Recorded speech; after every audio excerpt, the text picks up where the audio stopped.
Today we'll be talking about earthquakes and the main causes of these seismic events. Let's kick off by answering the question, what is an earthquake? As you might know, the Earth's crust is made up of large flat tectonic plates.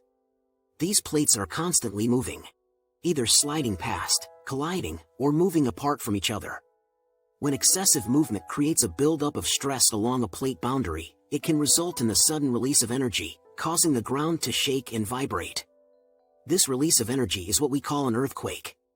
But what exactly happens during an earthquake? During an earthquake, the ground can shake and vibrate, sometimes violently.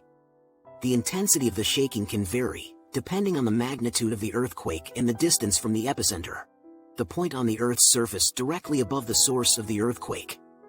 The energy released from the movement of tectonic plates creates seismic waves that travel through the Earth's crust and cause the ground to shake. These seismic waves can cause damage to buildings, bridges, and other structures, especially if their foundations are not designed to withstand this type of pressure. Additionally, the shaking can also cause landslides, rockfalls, and other types of ground movement, which can further damage the environment and man-made structures. In some cases, the energy released from an earthquake can also cause a tsunami. A tsunami creates a series of extremely large and powerful waves, triggered by the displacement of water during an earthquake. Tsunamis can unfortunately cause widespread damage and loss of life when they reach the coast and inundate coastal communities. It's important to note that earthquakes can occur without warning and can happen at any time of day or night. So, now we know what happens during an earthquake, we should take a look at how earthquakes are measured. The intensity of an earthquake is determined using the Richter scale. The Richter scale is a tool used to measure the intensity of an earthquake. It helps to determine its strength or magnitude. This scale is named after the seismologist Charles Richter, who developed this measurement in the 1930s. The Richter scale is logarithmic, meaning that each increase of one number on the scale represents a tenfold increase in the earthquake's strength. For example, an earthquake with a magnitude of 6.0 is 10 times stronger than one with a magnitude of 5.0. The Richter scale is still widely used today, although there are other scales that are also used to measure earthquake intensity, such as the moment magnitude scale. Let's now talk about the main causes of earthquakes. As mentioned earlier, the main cause of earthquakes is the movement of tectonic plates.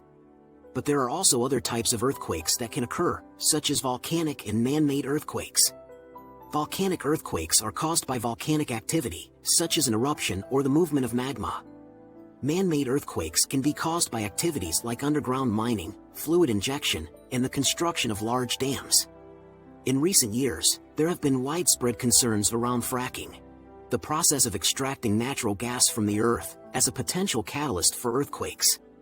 So, where in the world are earthquakes most likely to occur? Earthquakes can form anywhere in the world, but they are most likely to occur in areas along plate boundaries, such as the Ring of Fire around the Pacific Ocean. This is where many of the world's active tectonic plates come together, creating a high potential for earthquakes. Finally, let's address the question, are all earthquakes destructive and what are their effects? The answer is no, not all earthquakes are devastating, but their effects can vary depending on their magnitude, the location, and the type of structures in the area. Some earthquakes can cause only minor damage, while others can result in widespread devastation. So there you have it. Now when anyone asks you about earthquakes, you'll have all the info you need to sound like a total pro. Thanks for watching. Let us know in the comments if you'd like one of your questions answered in a future video. Additionally, we'd love if you could like the vid and subscribe to the Moody Panda channel. It really helps other folks in finding the answers to their own questions. Thanks again, and see you next time for another edition of Moody Panda Answers.